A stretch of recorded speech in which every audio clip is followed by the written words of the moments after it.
الفزع، گھبراہٹ والا دن۔ جمعے کا دن جب سورج طلوع ہوتا ہے تو انسان اور جنات کے علاوہ تمام مخلوق شام تلک لرزہ پر اندام رہتی ہے، گھبراتی رہتی ہے، ڈرتی رہتی ہے کہ کہیں یہی جمعے کا دن قیامت کا دن نہ ہو۔ قیامت جمعے کے دن آئے گی، جب جمعے کا دن ہوگا اور اسرافیل علیہ السلام کو سور پھونکنے کی اجازت ہوگی، تو وہ جمعے کا دن ہوگا، اسرافیل علیہ السلام سور قیامت پھونک دیں گے اور یہ زمین اور آسمان اور جو کچھ زمینوں اور آسمانوں میں سب کچھ ٹوٹ پھوٹ جائے گا، سب درم برم ہو جائے گا، سب کو۔ قیامت کیا ہوگی؟ اسرافیل علیہ السلام ایک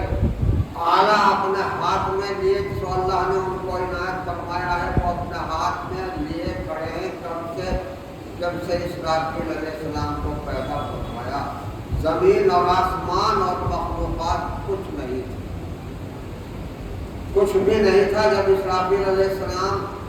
بڑے فرشتے کو اللہ نے پیدا فرمایا اور وہ آلہ ان کے ہاتھ میں دے دیا، وہ لے کے کھڑے ہو گئے اور قیامت تک کھڑے رہیں گے جب تک اللہ کا حکم ہوگا کہ تم سورہ قیامت کا سور دو۔ اور وہ قیامت اسرافیل علیہ السلام کی ایک پھونک ہوگی جو سالے میں مار دیں گے۔ اسرافیل علیہ السلام کی ایک پھونک اس سالے میں مارنا ہوگا کہ اس کی آواز اتنی کڑک دار ہوگی کہ زمین اور آسمان اور تمام مخلوقات ختم ہوں، خود اسرافیل علیہ السلام بھی ختم ہوں۔ سور پھونکنے والے حضرت اسرافیل علیہ السلام بھی ختم ہو جائیں گے اور ساری کائنات، زمین اور آسمان، پہاڑ، حجر، تمام سمندر سب فنا ہو جائے گا، کچھ بھی باقی نہیں رہے گا۔ وہ سورہ اسرافیل جمعے کے دن پھونکا جائے گا اور اللہ نے تمام مخلوقات کو بتا دیا کہ قیامت جمعے کے دن آئے گی، چنانچہ انسان اور جنات کے علاوہ جتنی مخلوقات ہیں وہ ہر جمعے کے دن صبح سے لے کے شام تک گھبراہٹ کے عالم میں رہتی ہے کہ کہیں یہی آج کا دن قیامت کا دن نہ ہو۔ ہمیں معلوم بھی نہیں، انسانوں کو پتہ بھی نہیں۔ انسان اس کا اتنا نڈر ہو گیا کہ جن کے لیے پیغمبر اسلام صلی اللہ علیہ وسلم نے جمعے کو عید کا دن قرار دیا تھا، جن کے لیے قرآن حکیم میں اللہ تعالیٰ نے مستقل آیت نازل فرمائی تھی اور یہ کہا تھا جمعے کا دن تمہارے لیے ایسا عید کا دن ہے کہ جمعے کے دن جمعے کی نماز کی تیاری کرو، تمہارا عید کا دن ہے، اور جب اذان جمعہ ہو جائے تو دوڑ پڑو مسجدوں کی طرف نماز جمعہ کے لیے دوڑ پڑو۔ ہمیں پتہ نہیں، انسانوں لاکھوں کروڑ انسانوں کو نہیں معلوم کہ آج کیا ہونے والا، جمعے کا دن کیا ہے، اور جنات کو معلوم نہیں ہے، انسان اور جنات، کیونکہ انسان اور جنات یہی دو مخلوق ہیں جو اللہ کے احکامات کی مکلف ہے۔ وَمَا خَلَقْتُ الْجِنَّ وَالْإِنسَ إِلَّا لِيَعْبُدُونِ۔ اللہ نے فرمایا قرآن پاک میں، ہم نے انسان اور جنات کو اپنی عبادت کے لیے پیدا فرمایا، ہم نے انسان اور جنات کو محض اپنی عبادت کے لیے پیدا فرمایا۔ وَمَا خَلَقْتُ الْجِنَّ وَالْإِنسَ إِلَّا لِيَعْبُدُونِ۔ جنات کا، جن کا نام پہلے اور انسان کا بعد میں۔ وَمَا خَلَقْتُ الْجِنَّ وَالْإِنسَ إِلَّا لِيَعْبُدُونِ۔ جنات اور انسان کو اللہ نے اپنی عبادت کے لیے پیدا فرمایا، اور اس زمین کی تولیت پہلے جنات کو دی گئی ہے، اور جنات جب شرارت پر آ گئے اور 9000 سال تک انہوں نے شرارت برپا کی زمین پر، تو اللہ نے انہیں بھی بے دخل کر دیا ہمیشہ قیامت تک کے لیے، اور انسان کو خلافت عطا فرمائی۔ حضرت آدم علیہ السلام کو اللہ نے پیدا فرمایا اور زمین پر اپنا اس کو خلیفہ متعین فرمایا۔ تو غرض احکامات الہیہ کے مکلف چونکہ انسان اور جنات ہیں، ان سے اس راز کو اللہ نے پوشیدہ رکھا۔ باقی تمام مخلوق جانتی ہے، شجر، حجر، جانور، درندے، چرندے، پرندے، پہاڑ، دریا، سب جانتے ہیں کہ جمعے کے دن قیامت آئے گی، اور سارے مخلوق گھبراہٹ کے عالم میں رہتے ہیں سورج نکلنے سے غروب آفتاب تک، اس لیے اس دن کا نام ہے یوم الفزع، گھبراہٹ والا، گھبراہٹ والا دن ہے نا صحیح کہ قیامت جمعے کے دن آئے گی، نہ معلوم یہی جمعہ قیامت کا دن، یہی جمعہ قیامت کا دن ہو جائے، اس لیے ساری مخلوق فضا کے عالم میں ہوتی ہے، گھبراہٹ کے عالم میں ہوتی ہے، اور جمعے کے دن جمعے غروب آفتاب تک، اس لیے اس کا نام ہے یوم الفزع، اور قرآن میں اس کا نام ہے یوم الجمعہ، یا ایھا الذین آمنوا، یا ایھا الذین آمنوا اذا نودی للصلاۃ من یوم الجمعہ، اس نماز کا اتنا اہتمام کے ساتھ قرآن نے ذکر کیا کہ بقیہ نمازوں کا اس اہتمام کے ساتھ تذکرہ نہیں ہے، پنجگانہ نماز کا تذکرہ قرآن پاک میں ہے، مگر اس وضاحت کے ساتھ جو جمعے کی نماز کو بیان فرمایا اس وضاحت کے ساتھ نہیں ہے کہ مستقلاً آیت جمعے کی نماز کے بارے میں نازل فرمائے، اور اللہ نے اس کی مستقلاً تاکید فرمائے کہ جمعہ عید المومنین ہے، ایمان والوں ہم نے تمہیں انعام دیا کہ جمعہ تمہارے لیے ہم نے عید کا دن بنا دیا، بالکل عید کا دن بنا دیا۔ عید کے روز آپ 2 رکعت نماز تو پڑھتے ہیں، بقرعید کے روز 2 رکعت نماز پڑھتے ہیں، تو اللہ تعالیٰ نے ظہر کی 4 نماز کو گھٹا کے 2 رکعت کر دیا، جمعے کے دن کو بالکل عید کا دن بنا دیا۔ میدان عرفات میں جب جناب رسول اللہ صلی اللہ علیہ وسلم حجۃ الوداع فرما رہے تھے اور 1.25 لاکھ صحابہ کا مجمع میدان عرفات میں تھا، تو وہاں یہ آیت پاک نازل ہوئی، قرآن کی آپ کے اوپر اليوم اکملت لکم دینکم واتممت علیکم نعمتی ورضیت لکم الاسلام دینا۔ اللہ نے اپنے حبیب صلی اللہ علیہ وسلم پر یہ آیت میدان عرفات میں نازل فرمائی، اور وہ بھی جمعے کا دن تھا۔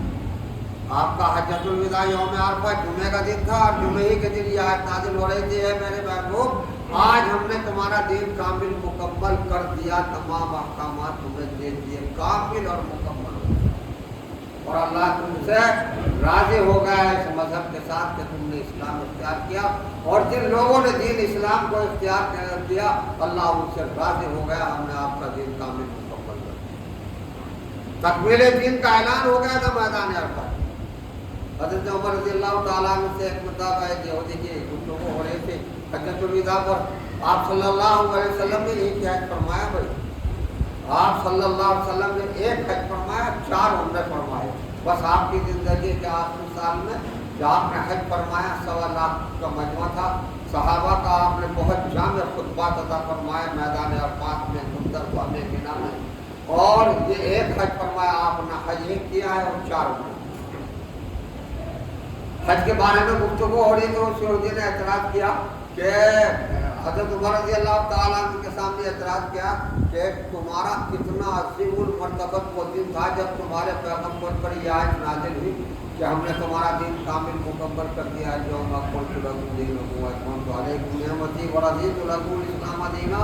اگر ہمارے مذہب میں یہ آیت کسی دن نازل ہو جاتی تو ہم اس کا دن اسے عید کا دن بنا لیتے۔ حضرت عمر رضی اللہ تعالیٰ عنہ نے فرمایا تم ایک دن کو بنا لیتے، اللہ نے ہمارے لیے وہ عید کا دن پورے سال بنا دیا، ہر جمعہ عید کا دن ہوتا ہے ہمارے لیے، ہر جمعہ عید کا دن ہوتا ہے ہمارے، جمعہ تو عید المومنین، جمعہ مومنین کی عید ہے۔ 2 رکعت نماز پڑھنے آئے نا،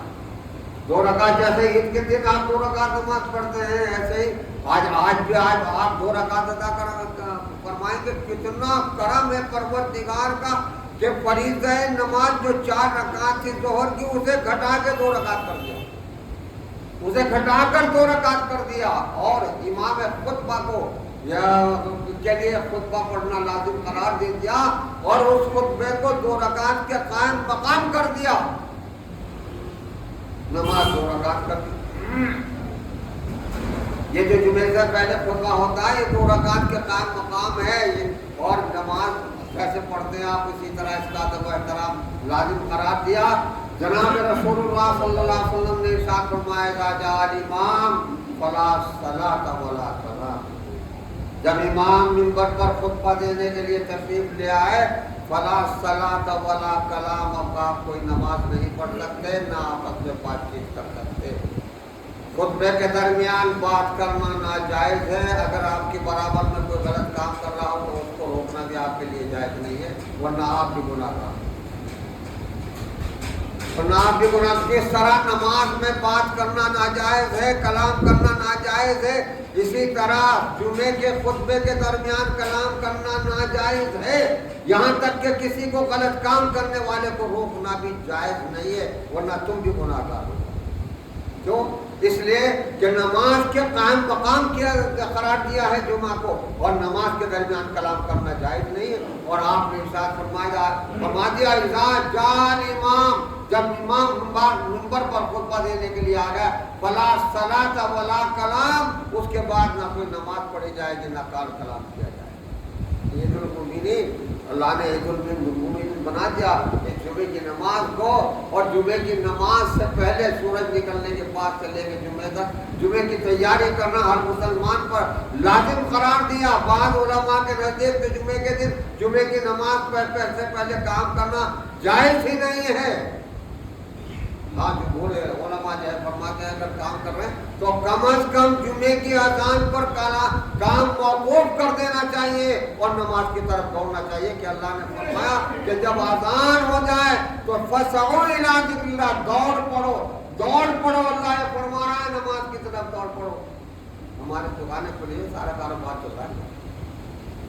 اور اللہ فرمایا وذروا البیع، خرید و فروخت اور کاروبار بند کر دو۔ اللہ حکم دے رہا ہے، اللہ کے حکم کو ٹھکرا رہے ہیں، پامال کر رہے ہیں ہمیں، اللہ کے حکم کا جو قرآن میں اللہ ہمیں حکم دے رہا اس کو ٹھکرا رہے ہیں، اس کی ناقدری کر رہے ہیں، اور ہمارے کام چل رہے ہیں۔ اذان ہو چکی، اذان ہو دیا للصلاۃ، نماز جمعہ کا اعلان ہو چکا، حی علی الصلاۃ حی علی الفلاح کی صدا مسجدوں سے بلند ہو چکی ہے، کاروبار چل رہے ہیں، اور کاروبار چلنے میں رکاوٹ نہ ہو۔ یہاں تو اللہ نے فرمایا تھا وذروا البیع، خرید و فروخت اور کاروبار بند کر دو، یہ فرمایا تھا۔ بنی اسرائیل کے طریقے سے ہم نے ہیلا تلاش کر لیا، جیسے بنی اسرائیل نے ہیلا تلاش کر لیا تھا مچھلی کے شکار کے لیے، پھر اس پر عذاب آیا تھا بنی اسرائیل پر۔ بنی اسرائیل پر ہفتے کے دن شکار کرنا ممنوع تھا، ہفتے کے دن مچھلیاں اوپر آ جایا کرتی تھی، اور باقی دنوں میں مچھلیاں غائب ہو جایا کرتی تھی۔ تو انہوں نے کیا کیا، یہ تو عجیب بات ہے کہ مچھلیاں شکار جو ہے وہ ہفتے کے دن اوپر آ جاتی ہے، تو انہوں نے کیا کام کیا کہ جہاں جہاں مچھلی سمندر میں دریاؤں میں ہوتی تھی اس کے برابر میں گڈھے کر کے پانی بھر لیا، اور ہفتے کے دن وہ مچھلیاں اس میں گڈھے میں نکال لی، اور اس میں گڈھے میں بھر لی وہ، اور جب ہفتے کا دن گزر گیا تو وہ مچھلی نکال کر کے اپنا کھا لیا، یہ ہیلا نکال لیا انہوں نے، تو ان پر عذاب آیا۔ اللہ نے ان پر عذاب نازل فرمائے، کئی طرح کے عذاب نازل فرمائے، اور اتنا برا عذاب ان کے اوپر آیا کہ وجعل منهم القردة والخنازير، اللہ فرماتا ہے ہم نے ان ہیلا بہانہ کرنے والوں کو بعض کو بندر بنا دیا اور بعض کو سور بنا دیا، ان کی قرآن میں اللہ فرماتا ہے وجعل منهم القردة والخنازير، ہم نے انہیں بندر اور سور بنا دیا، ان پر عذاب ہم نے بھی ہیلا تلاش کر لیا۔ اللہ نے کیا فرمایا تھا اذا نودی للصلاۃ من یوم الجمعہ فاسعوا لذکر اللہ وذروا البیع، کھلے الفاظ میں فرمایا خرید و فروخت کاروبار بند کر دو، جمعے کے دن بند کر دو۔ ہم نے کاروبار بند نہ کرنے کا ہیلا نکال لیا کہ بھائی ہم دو بھائی بیٹھے ہیں دکان کے اوپر، میں وہاں فلاں وقت جمعے کی نماز ہوتی ہے تم وہاں پڑھ لو، اور وہاں فلاں وقت نماز ہوتی ہے میں وہاں پڑھ لوں گا، کاروبار بند نہ ہو، کھلی مخالفت ہے خدا کی، فرمان الہی کی کھلی بغاوت ہے، کھلی مخالفت ہے۔ قرآن کہہ رہا ہے وذروا البیع، خرید و فروخت اور کاروبار بند کرو۔ قرآن تو تمہارا عید کا دن بنانا چاہتا ہے کہ تمہارے شجر گر جاتے عید کے دن اور تم اس نماز کو پڑھنے کے لیے آتے، ظاہر ہو جاتا آدھا اسلام قرآن ان کا عید کا دن ہے، یہ نماز پڑھنے کا ہے، ان کے شجر بند ہے، ان کے کاروبار بند ہے، یہ اپنے خدا کے فرما بردار بنتے ہیں۔ اللہ کے حکم کے مطابق انہوں نے اپنے کاروبار بند کر دیے، دکانیں بند کر دی، شٹر بند کر دیے، اور نماز پڑھنے کے لیے گئے، آدھا اسلام پر بھی ظاہر ہو جاتا، لیکن ہم نے وہ ہیلا نکال لیا کہ کاروبار نہ بند ہو۔ خدا کے حکم کو سراپر رد کر دیا، ٹھکرا دیا، وذروا البیع کو پامال کر دیا۔ یہ جمعے کا دن ہے، یہ واقعہ جمعے کے دن کے ہمارے نظر میں باقی رہ گئے، ہمارے عید کے دن اور جمعے کے دن، جمعہ جو اتنا اہم دن ہے کہ الجمعۃ عید المؤمنین، جمعہ مومنین کی عید ہے، اور اللہ نے اگر حضرت آدم علیہ السلام کو جمعے کے دن پیدا فرمایا، جمعے کے دن جنت سے نکالا، جب جمعے کے دن قیامت آئے گی اور جمعے ہی کے دن جنت میں داخل کیے جائیں گے اور جمعے ہی کے دن جنت میں دیدار الہی عام ہوا کرے گا، اتنا افضل دن ہے وہ دیدار الہی کرنے کے لیے جس دن کو متعین فرمایا، ہم نے اس دن کی حرمت کو پامال کر کے رکھ دیا، ہم نے اس دن کی عظمت کو پامال کر کے رکھ دیا، اور ہم اتنا وقت نہیں نکال سکے کہ جمعے کے دن جمعہ کی نماز کے لیے اذان کے بعد ہی شکل ڈل جاتے نماز پڑھنے تک، لیکن وزر البیع کی مخالفت کرنی، خدا کے حکم کو پامال کرنا ہے۔ ڈرو اس بات سے کہ کہیں خدا ہمیں پامال نہ کرے۔ ہم جیدہ اور دلیری کے ساتھ میں جس طرح خدا کے حکم کو پامال کر رہے ہیں، ڈرو کہ خدا ہمیں پامال نہ کرے۔ یہ مسجدیں جنہیں پیغمبر صلی اللہ علیہ وسلم نے فرمایا تھا خیر الاماکن مساجدہا و شر الاماکن اسواقہا، کہ بہترین مکان روئے زمین پر اگر ہیں تو مسجدیں ہیں، اور بدترین مکان بازاروں کو قرار دیا تھا۔ آج باہر نکل کے دیکھو بازار ابھی بھی نماز کا وقت ہو رہا، بھرے پڑے ہیں، دکانوں پر بیٹھے ہیں، خرید و فروخت چل رہی ہے، بھرے پڑے جو سب سے بدترین جگہ قرار دی جناب رسول اللہ صلی اللہ علیہ وسلم نے، اور جو سب سے بہترین جگہ قرار دی مسجد، وہ مسجد خالی پڑی، وہ مسجد خالی پڑی، وہ نماز جس کے لیے قرآن حکم دے رہا فَصَوْا إِلَىٰ ذِكْرِ اللَّهِ، جب اذان ہو جائے جمعے کے تو دوڑ پڑو نماز کے لیے، دوڑ پڑو جمعے کی نماز کے لیے اور نماز ادا کرو۔ تم کاروبار کرنا چاہتے ہو، تمہیں اللہ نے اجازت دی، منع نہیں فرمایا، منع نہیں فرمایا۔ نماز پڑھنے کا حکم اگر شدت کے ساتھ دیا تو بڑے شدت کے ساتھ روزی کمانے کے لیے کہا کوئی ذاتوں دے دے چلا تو بندر کے لوگ فی الحال وقت من فضل اللہ، جب تم جمعے کی نماز سکون سے پڑھ لو تو اب تم نماز پڑھ کر زمین پر پھیل جاؤ، روزی کی تلاش میں تمہیں بہترین ہوئے گا۔ کیا خدا سچا؟ اللہ سچا؟ ارے کہو اقرار اللہ سچا، اس کا وعدہ سچا۔ اگر ہمیں اس وعدے پہ یقین ہو جائے تو خدا کی قسم جمعے کی نماز پڑھنے کے بعد جب تم روزی کی تلاش میں نکلو گے تو خدا اتنی روزی دے گا، اتنی روزی دے گا، برکت والی روزی دے گا کہ تم سنبھال بھی نہ سکو گے، اتنے اس کے پاس خزانے اتنے بھرے ہوئے، اتنے خزانے بھرے ہوئے، اور ہم نے اس کو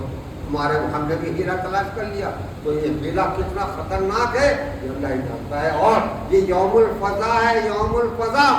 کیا ہمیں معلوم نہیں کہ جمعہ کیا ہوتا ہے کیا نہیں ہوتا، اور ساری مخلوق جانتے ہیں، انسان اور جنات کے علاوہ۔ وہ آج گھبراہٹ میں ہے کہ کہیں یہی آج کا دن قیامت کا دن نہ ہو اور سورہ اسرافیل نہ ہو، اس لیے اس کا نام ہے یوم الجمعہ۔